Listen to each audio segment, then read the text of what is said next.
नमस्कार दोस्तों।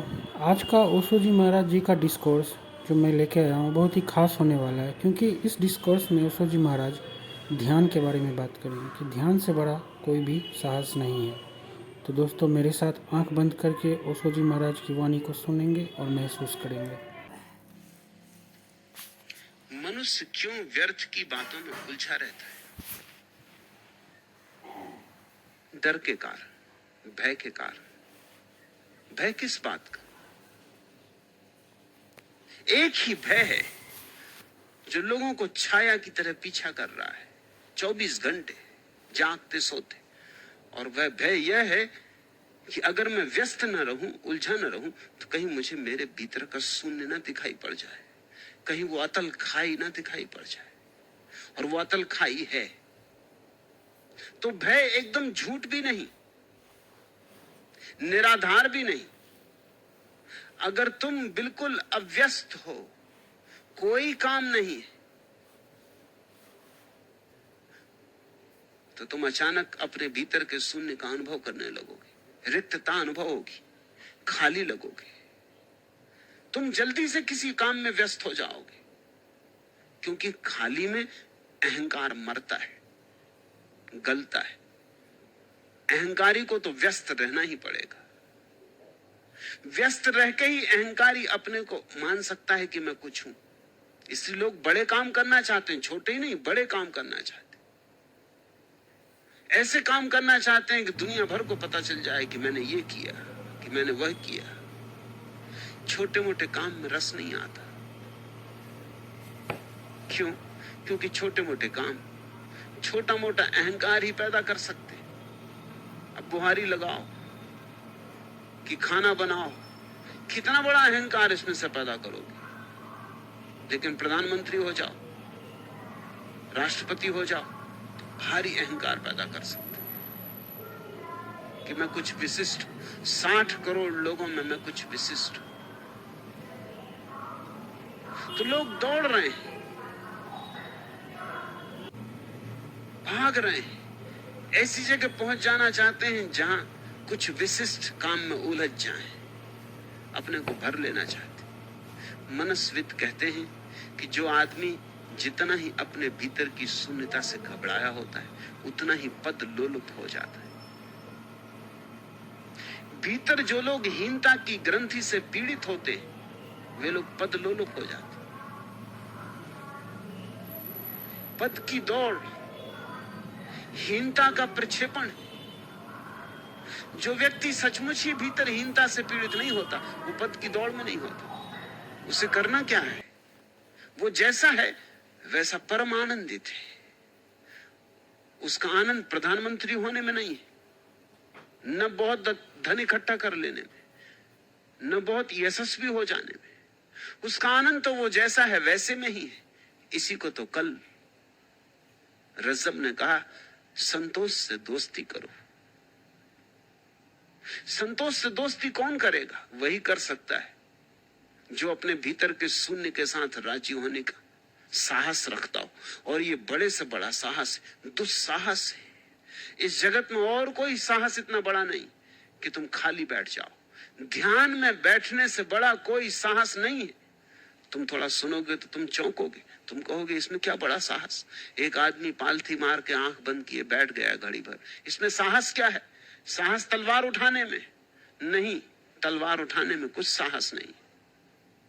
ये जो घड़ी भर आदमी शांत होकर बैठ गया ना कुछ करने, शून्य होकर, इसमें साहस है। क्यों? क्योंकि यहां जैसे जैसे भीतर उतरेगा, जैसे जैसे कृत्य का जगत छूटेगा, विचार का जगत छूटेगा। क्योंकि विचार भी सूक्ष्म कृत्य है, वो मन का कृत्य है। कभी तुम शरीर का काम करते हो, शरीर के काम से छूटे तो तत्क्षण मन का काम शुरू कर देते, मगर काम जारी रहता है। जब दोनों काम छूट जाते हैं तो फिर क्या बचता है? तुम ही नहीं बचते। इसलिए मैं कहता हूं ये साहस। ध्यान में उतर के पता चलता है कि मैं कभी था ही नहीं। मेरा होना भ्रांति थी, मेरा होना एक सरासर झूठ था। मैं हूं ही नहीं। हिम्मत है इस बात को अनुभव करने की कि मैं हूं ही नहीं। और जो ऐसा जानता है कि मैं हूं ही नहीं, वही जान सकता है कि परमात्मा है। तुम दोनों साथ साथ न हो सकोगे। प्रेम गली अति सांकरी, तामे दो न समा है। या तो तुम या परमात्मा। तुम मिटोगे तो परमात्मा हो सकेगा। तो वो जो शून्य तुम्हारे भीतर है, परमात्मा की ही आभा है, उसका ही चेहरा है, उसके ही रूप रंग का अंग है, उसी निराकार का एक भाव है। तुमने पूछा मनुष्य क्यों व्यर्थ की बातों में उलझा रहता है। अब सार्थक बातें रोज रोज खोजो भी कहां से? सार्थक बात ही क्या है? सभी बातें व्यर्थ की। सुबह से उठे अखबार पढ़ लिया, तुम सोचते हो कुछ सार्थक काम कर रहे हो। दिल्ली में किस पागल को जुकाम हो गया, किसको क्या हो गया, तुम सोचते तुम सार्थक बातें पढ़ रहे हो।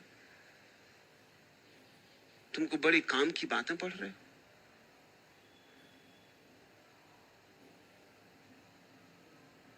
फिर बैठ के पत्नी से कुछ बात कर ली, मोहल्ले की गपशप, फिर चले दफ्तर। तुम सोचते हो वहां को सार्थक काम कर रहे हो। सार्थक क्या है? इस सारे उपद्रव की सार्थकता इतनी ही है कि 2 रोटी मिल जाती। अब ये बड़े मजे की बात है। आदमी से पूछो कि रोटी किस लिए कमाते हो, वो कहते हो जीने के लिए। और उससे पूछो जीते किस लिए, वो कहता रोटी कमाने के लिए। ये कौन सी सार्थकता हुई? जीते इसलिए हैं कि रोटी कमाएं, रोटी इसलिए कमाते हैं कि जीना है। ये तो बड़ा वर्तुल हुआ, विशियस सर्कल हुआ, दुष्ट चक्र हुआ। इसमें सार कहां है? इसलिए जो बहुत बुद्धिमान है उनको ये बात दिखाई पड़नी शुरू हो जाती है कि तो सब असार है। उठे रोज सुबह, चले वही रोटी कमाने, सांझ फिर आके सो गए, सुबह फिर उठे, फिर चले रोटी कमाने। ऐसे ही आते जाते एक दिन समाप्त हो गए। पाया क्या? उपलब्धि क्या थी? हाथ क्या लगा?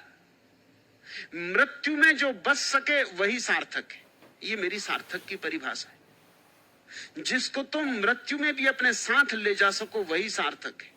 और जो मृत्यु में तुम्हारे साथ न जाए, इसी तरफ पड़ा रह जाए, वो सार्थक नहीं। तुम्हारा पद पड़ा रह जाएगा, धन पड़ा रह जाएगा, नाम पड़ा रह जाएगा, मित्र परिजन सब पड़े रह जाएंगे।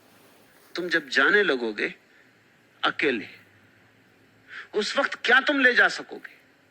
तुम्हारा बैंक बैलेंस? क्या ले जा सकोगे? उस वक्त ध्यान ही ले जा सकोगे, बस और कुछ ना ले जा सकोगे।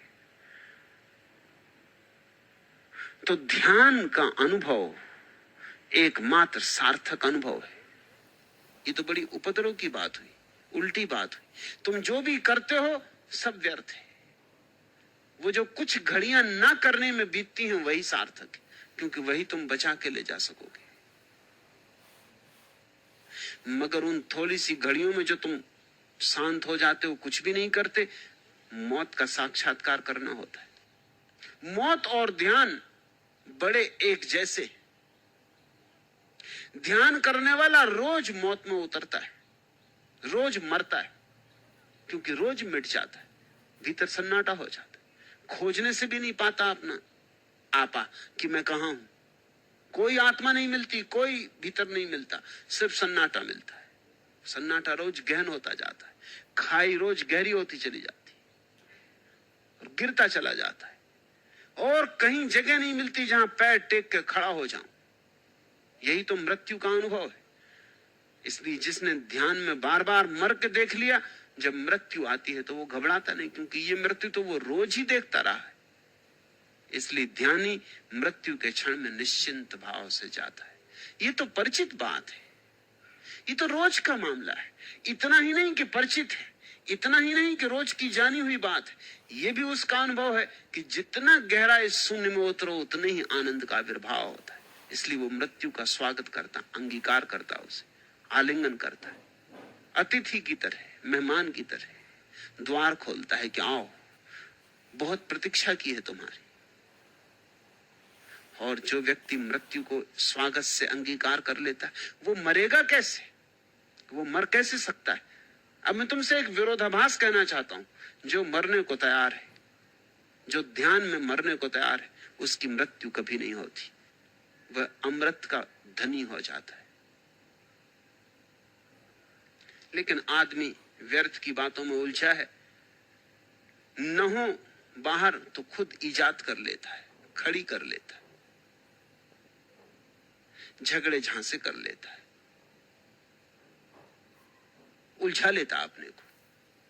तुम जरा ख्याल करो, तुम्हारे जितने झगड़े झांसे अगर सब हल हो जाएं, तुम्हारे व्यवसाय में जितनी चिंताएं हैं अगर सब हल हो जाएं, अगर मैं एक जादू का डंडा उठाऊं और तुम्हारे सिर के पास फिराऊं, कहूं तुम्हारी सारी चिंताएं समाप्त, तुम मुझे माफ करोगे? तुम मुझे कभी माफ नहीं करोगे। तुम एकदम आंख खोल के कहोगे अब मैं करूं क्या, सब झगड़े जहां से समाप्त, अब मैं करूं क्या, अब करने को कुछ भी नहीं बचा। तुम मांगोगे, हाथ जोड़ के गिड़गिड़ाओगे कि मेरी चिंताएं मुझे वापस दो, मेरी समस्याएं मुझे वापस दो। उलझा तो रहता था, लगा तो रहता था। याद की रह गुजर, याद की राह गुजर, जिस पे इसी सूरज से मुद्दतें बीत गई हैं तुम्हें चलते चलते, खत्म हो जाए जो, दो चार कदम और चलो, मोड़ पड़ता है जहां दस्ते फरामोशी का, जिससे आगे ना कोई मैं हूं न कोई तुम हो। सांस थामे हैं निगाहें कि न जाने किस दम तुम पलट आओ, गुजर जाओ या मुड़ कर देखो। गरचे वाकिफ है निगाहें कि यह सब धोखा है, गर कहीं तुमसे हम आगोश हुई फिर से नजर, फूट निकलेगी वहां और कोई राह गुजर, फिर इसी तरह जहां होगा मुकामिल पैहम, साए जुल्फ का और जुम्ब से बाजू का सफर। दूसरी बात भी झूठी है कि दिल जानता है, यहाँ कोई मोड़, कोई दस्त, कोई घात नहीं, जिसके पर्दे में मेरा माह रवां डूब सके। तुमसे चलती रहे यह राह यूं ही अच्छा है, तुमने मुड़कर भी न देखा तो कोई बात नहीं। आदमी कल्पनाएं करता रहता है, कोई मेरे प्रेम में पड़ जाएगा, मैं किसी के प्रेम में पड़ जाऊंगा, आज धन नहीं है कल धन मिल जाएगा, आज पद नहीं है कल पद मिल जाएगा, और फिर सोचता है ना भी मिला तो कोई बात नहीं, मगर उलझा तो रहूंगा, चलता तो रहूंगा, लगा तो रहूंगा, व्यस्त तो रहूंगा। व्यस्तता ऐसे ही है जैसे सागर में डूबते हुए आदमी को तिनके का सहारा पकड़े रहता है। तुम उससे लाख कहो ये तिनका है, ये तुम्हें बचाएगा नहीं, वो कहेगा चुप रहो, बकवास बंद करो। बचाएगा या नहीं बचाएगा ये सवाल नहीं, कम से कम ये भ्रांति तो मन को देता है कि बच रहा हूं।